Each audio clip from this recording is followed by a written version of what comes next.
Kevin Morse is in recovery from addiction and is dedicated to preventing substance abuse issues in young people and supporting them and their families. He works and volunteers for recovery-oriented projects, and his vision is to create a recovery high school in Connecticut. So my name's Kevin. Can you guys hear me? Okay. So let me just say that the lights make it very simple for this because I can't see any of you, and the ones that I can see, it's just a glare. So it calms the nerves. So I'm also a person in long-term recovery. And for me, that means I haven't used alcohol or drugs since March 16, 2009.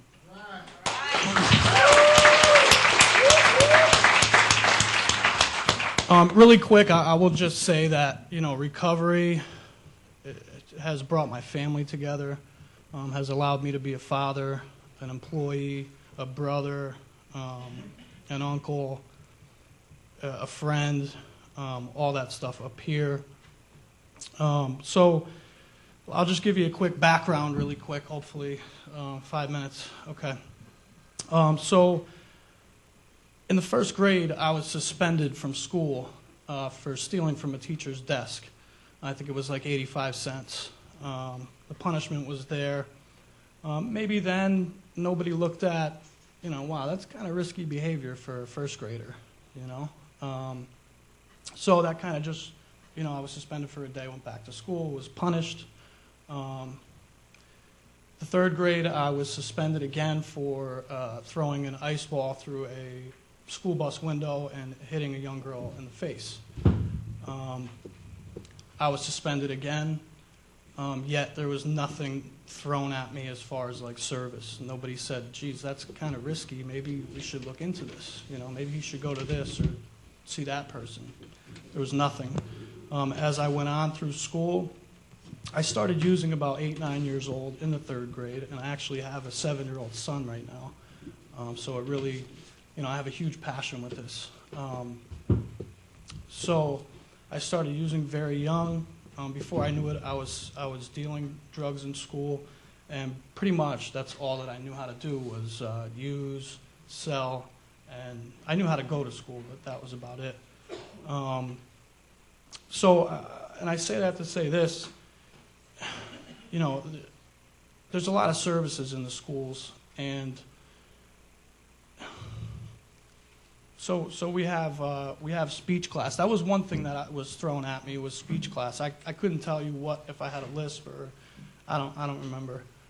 So I had speech class. Now that somebody's getting paid for that position, and it takes some time. I also had a learning curve, so I was put in front of a computer like twice a week or 3 times a week. So again, there's money thrown at that. And then I watched other services that were provided for, like, if you have an English barrier, maybe you can take some English class, or there's other services. And the last time that I checked, nobody died from a lisp. Nobody died from a learning curve. Nobody died from an English barrier. But people are dying like daily from substance use. Yet there's no money thrown towards it. So, I work every day to try to advocate and publicize that need. Some of the things I've been able to do, I started a peer support program in one of the Milford high schools, the academy, and I was able to voluntarily work as a peer with these students, and it was amazing the different response and the way that they reacted to me as far as the guidance counselor or whoever else was in the school, which there isn't much. And so my idea behind the recovery high schools is, like I said, we throw all this money towards all these things, speech class. There's so many different classes and money put towards things. But we can really enhance our success rates as a state in the schools if more people are graduating. So a kid like me, I barely graduated. I was basically just, all right, we're going to put you over here, and we'll graduate as long as you don't, do anything too outlandish or break any laws. So if we have a recovery high school, now your success rates are going to go up because more people are going to be attending school. More people are going to be able to do their schoolwork. Kids get out of rehab today and they're thrown right back into high school. But that's not how recovery works. Like, I need help. I've needed help. I need to reach out to somebody. So as a student, where do I reach out to? I'm going to reach out to my teacher.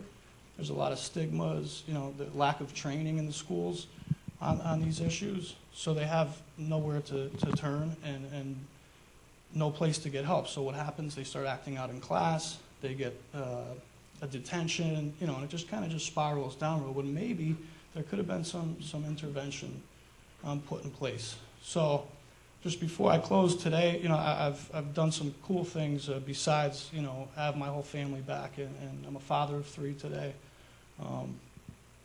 I plan on going back to college. Jail was what saved my life, and a little 4-month stint in the BCC.